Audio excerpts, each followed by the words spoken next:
માં છે ને, માં એ બાળકને કમરે તેડીને રાખે છે અને પોતાની સમદ્રષ્ટિએ દુનિયા દેખાડે છે. પણ આ દુનિયામાં, આ જીવનમાં બાપ જ એવું વ્યક્તિત્વ છે કે પોતાથી પણ ઊંચું એ ખભા પર બેસાડીને બાળકને જોવડાવે છે કે બેટા જો કે આ દુનિયા શું છે, આ દુનિયા કેવી છે.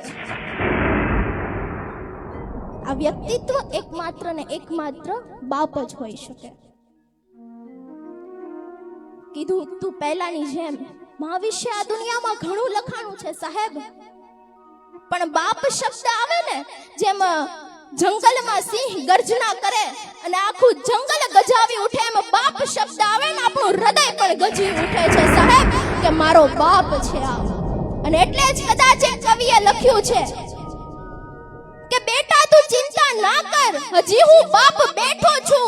બેટા તું તકલીફ હોય તો મને કે, હજી હું બાપ બેઠો છું. બેટા તને શું થયું છે તું ચિંતા ના કર, તો હજી હું બાપ બેઠો છું. બેટા તને જે કંઈ પણ જોઈએ ને તું મારી પાસે માંગી લેજે, હજી હું બાપ બેઠો છું.